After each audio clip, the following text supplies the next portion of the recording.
In case you've been living under a rock for the past few weeks, or the past 3 decades, let's briefly talk about who Jeffrey Epstein was and why he matters. Epstein was a New York financier with connections to some of the world's most powerful men, known for his repeated abuse of girls as young as 14 years old. Epstein was originally convicted in 2008 for soliciting a prostitute and then procuring a child for prostitution, crimes he would only serve 13 months in prison for. Note that federal officials had identified 36 girls that Epstein and his associate Maxwell had sexually abused. Compare those horrific crimes to the just 13 months that prosecutors offered him in their plea deal. The entire thing reeked of corruption, especially when you consider Epstein's extensive connections. For instance, his lawyer Alan Dershowitz was one of the most powerful and influential defense attorneys out there. He had served on O.J. Simpson's defense team and would later be on the Donald Trump's defense team during his first impeachment trial.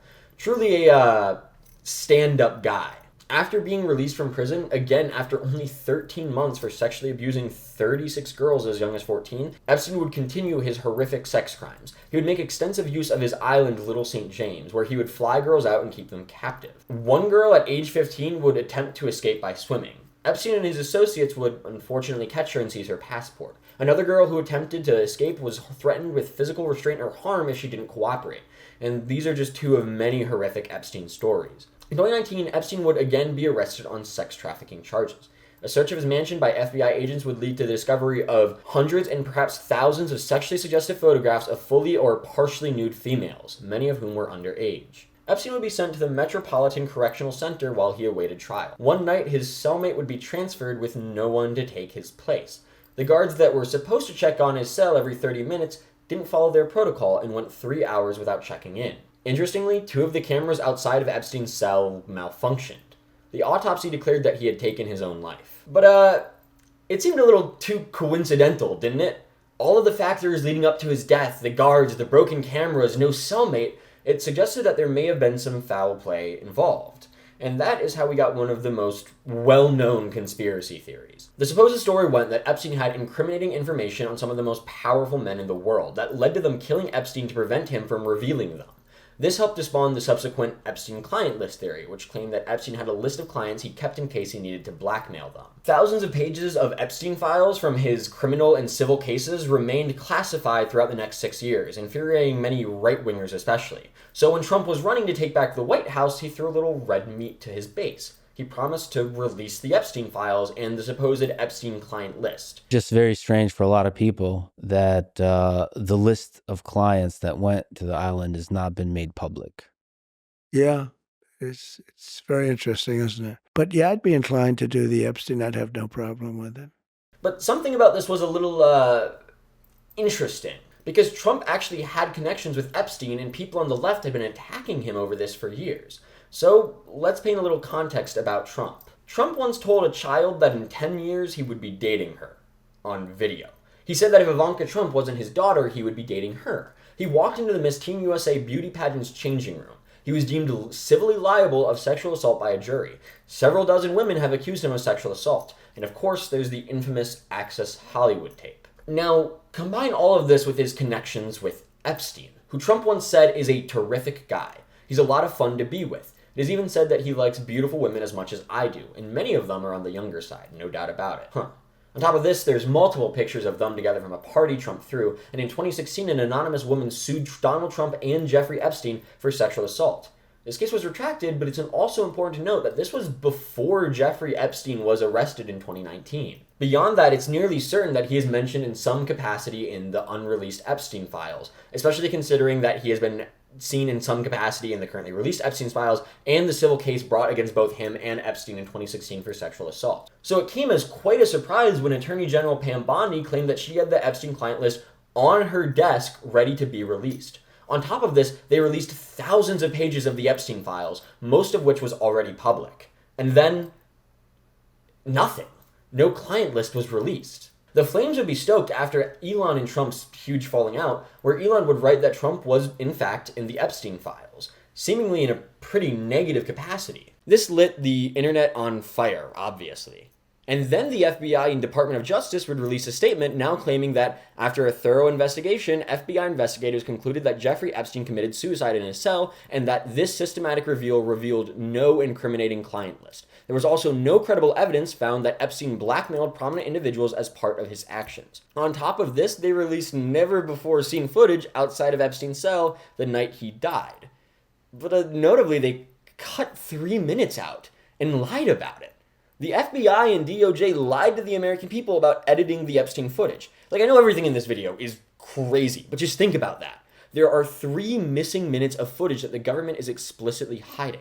Also, Pam Bondi basically admitted to lying about the Epstein client list. She claimed that it was on her desk. Not just that it existed, but that she had it ready to be reviewed and released. And then suddenly she's telling us that it doesn't exist. Trump once used the Epstein files as a way to boost his base to get out the vote for him. Now it's turning into his worst nightmare. MAGA was finally seeming to hold his feet to the fire on this issue. So on July 12th, Trump would respond. What's going on with my boys, and in some cases, gals? They're all going after Attorney General Pam Bondi, who's doing a fantastic job. We're on one team, MAGA, and I don't like what's happening. We have a perfect administration, the talk of the world, and selfish people are trying to hurt it. All over a guy who never dies, Jeffrey Epstein. For years, it's Epstein over and over again. Why are we giving publicity to files written by Obama, crooked Hillary, Comey, Brennan, the losers and criminals of the Biden administration? Let's not waste time and energy on Jeffrey Epstein, somebody that nobody cares about. Problematically for Trump, though, a lot of people care about the Epstein files. Also, no one is buying into the lie that Obama and Clinton created the Epstein files, especially considering that Trump had promised to release them. And his attorney general had literally claimed that she had the Epstein client list on her desk. He would double down on this lie again when pressed on it. No, she's given us just a very quick briefing, and in terms of the credibility of the different things that they've seen, and I would say that, these files were made up by Comey, they were made up by Obama, they were made up by the Biden information, I would again just note that Epstein's death happened during Trump's first administration, and that is again where the Epstein files and client list conspiracy theory first began. Naturally, many people on the right were not happy about this switch-up. Far-right activists and ally to Trump, Laura Loomer, say that this could consume Trump's presidency. Conservative commentator Matt Walsh made a pretty damning statement, writing, "Trump has decided suddenly, after years of saying the opposite, that the Epstein files are a hoax, boring, they don't matter, and anyone who talks about them is a bad person and a weakling. He's entitled to his opinion." But the idea that conservatives are obligated to also change on a dime and adopt this new perspective along with him is just madness. It's not even possible. I can't just decide to not care about the issue even if I wanted to, and I don't want to. Also, in his replies, I found perhaps the funniest interaction of all time. "No, I don't need to explain my logic. Ask Grok to make it make sense." Megyn Kelly, Fox News, Newmax, they're all criticizing Pam Bondi and, to an extent, Trump over the Epstein files.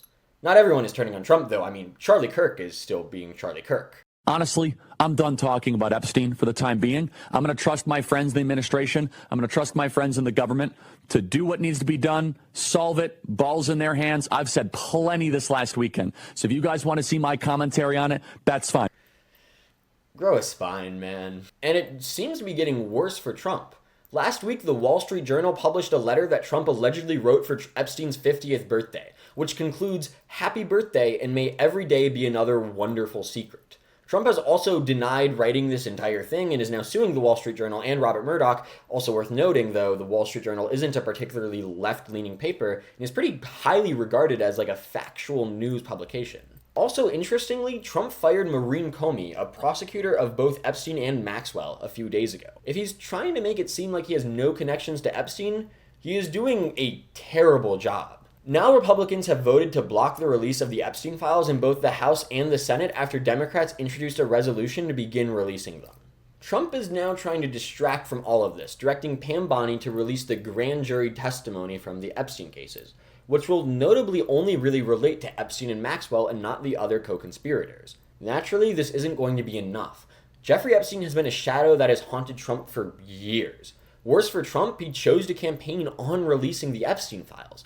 Even after he won, he had Pam Bondi do her massive social media stunt. Trump repeatedly chose to lean into this issue to motivate his base, and they ate it up. But for once, finally, it seems like he isn't able to escape this one. His supporters, and honestly his haters as well, have been interested in this for years. The Epstein files seem to be a red line for a lot of Trump supporters. The MAGA movement he created actually seems to be turning on him.